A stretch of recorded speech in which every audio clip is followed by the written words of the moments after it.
Magandang hapon. Mabibilis sa balita kasabay ng uwian, hapunan at pahinga. Mga up-to-date na balita ngayong araw ng Biyernes. Garantisadong mabilis lang to.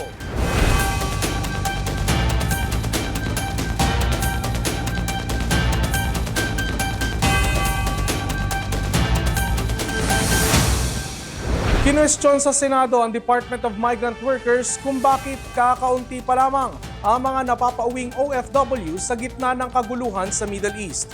Pahirapan man ang repatriation, may mga hakbang na raw ngayon ang DMW at Department of Foreign Affairs. Narito ang report.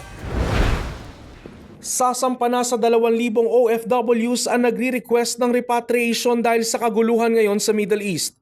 Pero sa bilang na yan, nasa 6 na po pa lamang ang nakakauwi ng Pilipinas. Kanina sa Joint Committee hearing ng Senado on Foreign Affairs and Migrant Workers, inusisa ito ni Senador Rodante Marcoleta.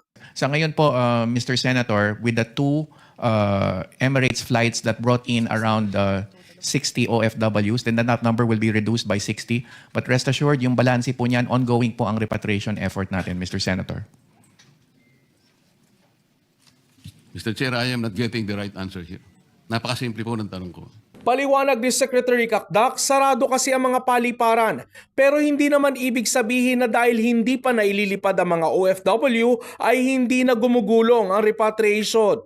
Sa ngayon po kasi sarado ang airspace, lahat ng bansa na covered ng requests for repatriation. Kaya't ang options po natin is land crossing. Kaya yun po ang isasagawa natin. Ang ating pong sinasawagawa ngayon is to ensure that when we transport them by land, ito po ay safe. Ang element of risk is low. Pinuna naman ni Senador Erwin Tulfo ang Department of Foreign Affairs na maging ang mga hotline na tatawagan ng mga OFW sa ating mga embahada, kalimitan walang sumasagot. Alam ko pong may instruction po ang Pangulo na 24/7, maging ang inyo po mga hepe, si Secretary Lazaro at Secretary Kakdak, na maging open po. Pero kung wala pong sasagot, paano po ito? Kahapon, nakatawag po rin ako sa pag-uwi ko galing sa hearing. Tumawag din ako sa Riyadh at saka sa Bahrain dahil yun po yung nabanggit sa Facebook posting. Yung staff ko, pinatawag ko sila. Of course, 2 p.m. yun kahapon nung umuwi ako. Kaya may nasagot. But na-remind naman namin po sila several times since yung Monday. Pero maya-maya pa, ASEC Tago, sir, sinubukan po namin tawagan yung call center po sa Iran. Wala po nasagot at this very moment.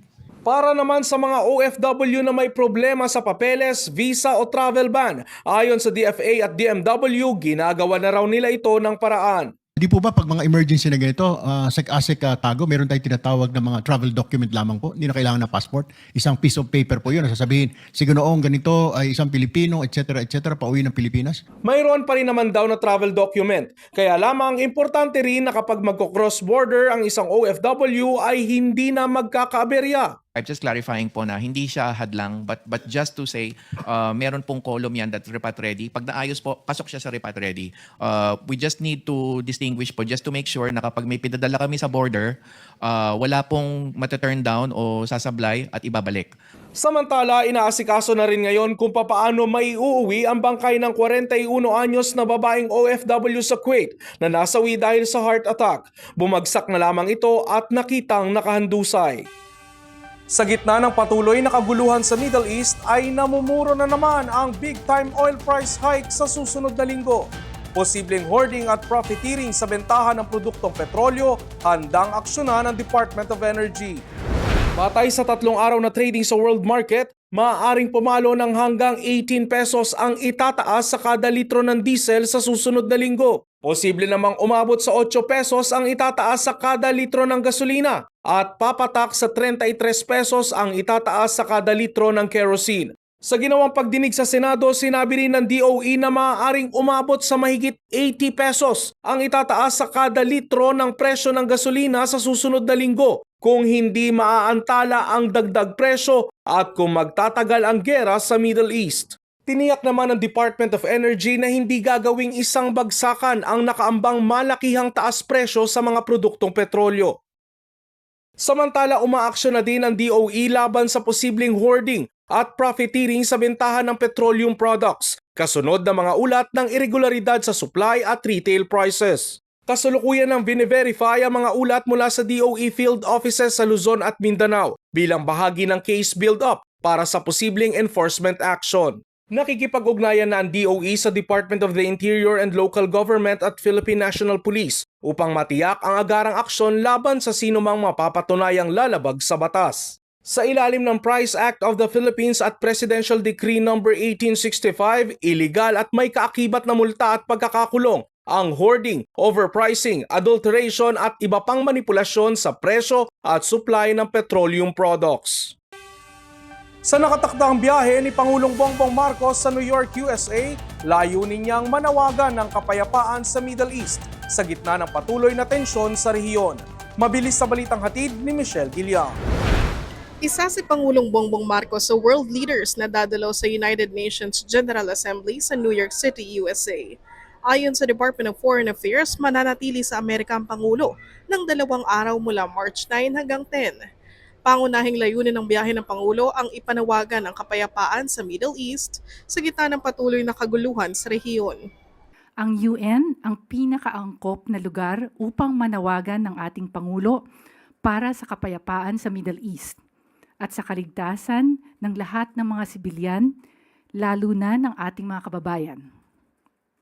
In fact, in 2 meetings, the President will offer a voice from our region, from developing countries, and call for restraint, respect for international law, including the UN Charter and humanitarian law, and for all concerned to return to the negotiating table for peace. Nakatakda ring magsalita ang Pangulo sa 70th session ng Commission on the Status of Women sa United Nations.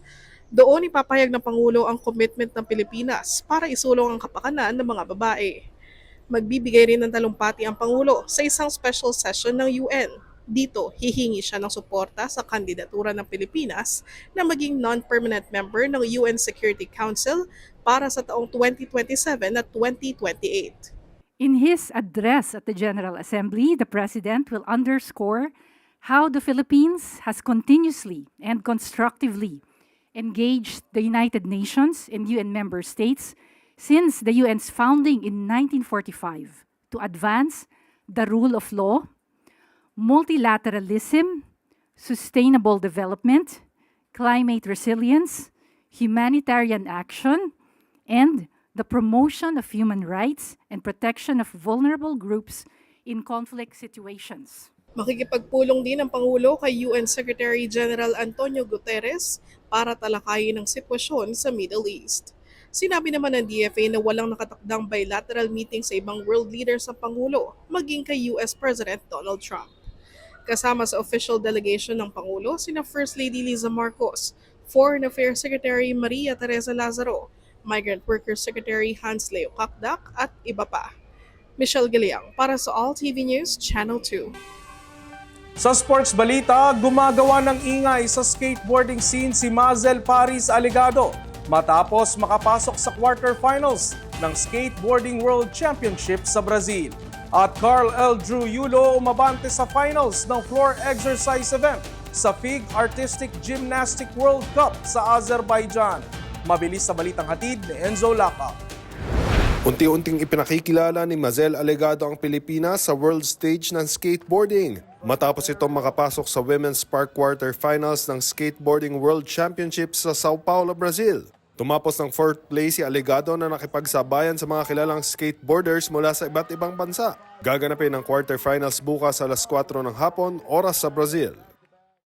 Finals bound naman si Carl L. Druyulo sa floor exercise final ng back leg sa FIG Artistic Gymnastics World Cup Series sa Azerbaijan. Umiskor ito ng 13.80 points kung saan tumapos ito ng 4th place sa qualifying round na nagsecure sa kanya ng final spot. Lalaban si Yulo sa finals ng floor exercise event sa Sabado. Enzo Lacap, All TV News, Channel 2. At yan ang mga balitang nakalap ng All TV News ngayong hapon. Para sa iba pang balitang mabilis, bisitahin ang aming website, alltv.ph/news. I-like at i-follow din ang aming social media accounts. Mapapanood nyo na rin po kami sa Planet Cable Channel 3. Ako si Ralph Lopez. Happy weekend!